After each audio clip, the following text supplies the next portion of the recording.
Hey everybody, this is Thunderblade with my first ever theory video focused around the newest episodes aired on Cartoon Network's Steven Universe. Since this is my first video, I've decided to save some of my bigger ideas for later, for when I get used to this a bit more. Some of those theories include one about White Diamond and maybe a reason why we haven't heard a lot about her. Another one is focused on one of the new gems introduced during Off Colors, Padparacha, and her hidden potential. Hopefully we'll get to those sooner or later, but for now, we're starting simple. Pink Lars and his immortality. So, with the newest batch of episodes, I'm sure we have all seen by now how Lars is a magical pink lion person with lots of cool new powers, and while technically the only one confirmed is that his hair is a portal to like the pink grassy place, I think it's pretty obvious he'll have Lion's other powers as well. First off, this was probably a way cooler twist to have than just having a Stars fusion. And while I'm excited to see that, learning how Lion was made at the same time giving Lars like powers and whatnot, and of course development, I mean, I just think it was a pretty good way to go about doing it.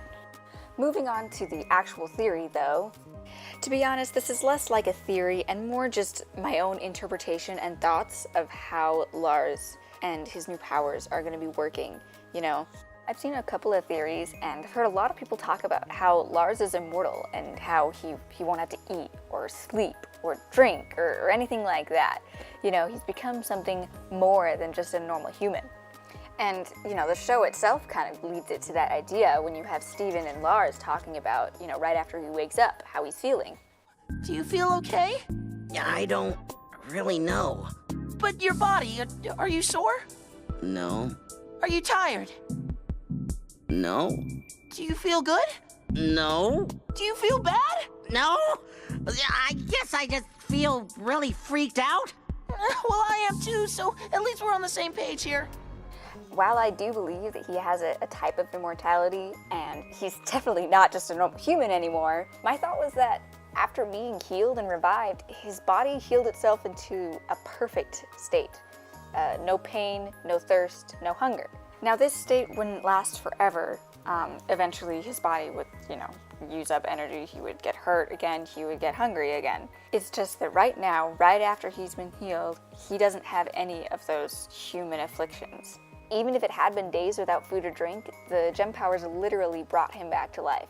Why would it do so much and then not heal his hunger and give him a weakened body? This would still explain Lars's reaction to when Steven brought him a sandwich and he's all like, nah, I'm good. I brought you some food. Huh? Thanks, but I'll save it for later. But aren't you hungry? Maybe you only eat magical lizards now like Lion. Are you hungry for lizards? No, I do not want a lizard.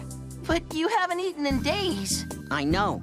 There must be pink magic in my guts now or something. Yes, Lars, there's pink magic in your guts, or you just got revived and so your body's not hungry anymore. My interpretation of Lars's new form and how his body could work is supported by the fact that when the gems travel to Moonbase, Lion collapses from exhaustion after getting there. You know, he gets tired, he used up too much energy, and he has to replenish it somehow. Lars will probably need the same thing, sleep, food, and water and whatnot. It's probably even a little different for Lion because while Lion was raised from the dead by Rose, a full gem, Lars was brought back by Steven, who is half gem and half human. It might have kept Lars a little more human, you know, kept a little more of his humanity when he came back. Something to remember though is that his heartbeat is a lot slower, and so maybe he won't need as much sleep or as much food, or maybe not even as often, but I do still think it is going to be needed. With this idea, it does present a couple of difficulties now that Lars is alone on Homeworld, because there isn't really any food for him to get, but you do have that connection with Steven, and he can easily go back and check on him, and Lars can be like, oh, by the way, I'm hungry now. With this connection, it opens up an easy way for Steven to be involved in any plans that Lars and the off-color gems may have to escape. It gives them an excuse to keep going back to Homeworld, making it so they're less likely to be pushed off to the side during other episodes, even if it's just for a small moment where maybe Steven will come in and Pearl could ask where he's been. Oh, no, we're just giving Lars some dinner, they've moved to another hideout, and they're still doing good, you know? This way, this keeps the problem right at the forefront of the Crystal Gem's mind. It won't be pushed off to the side. But who knows how this will all play out. These have just been a few of my thoughts on Lars' new form, and a little look into how the teams will stay connected, even when being worlds away.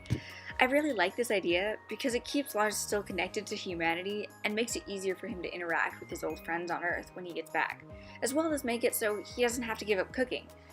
I don't know, it's hard to think of him keeping that hobby if he no longer needed to eat. I hope you guys have enjoyed listening to my ideas, and I definitely hope to continue making videos like these. We'll see what comes next though. The Pat Paracha art, as well as the 2 Stars fusion art, were created by me. If you guys want to see more of my art, I hope to include 1 or 2 of my Steven Universe sketches throughout my videos, so stay tuned to see more and as well as hear more. Leave a like, leave a comment, and don't wait to subscribe. This is Thunderblade signing out. Till all are one, my friends. I always do that. Sorry guys if you ever hear a sound. It's my spacebar being hit, but I'm in a different tab so it doesn't stop the recording. Anyways, I'm gonna leave now. Bye.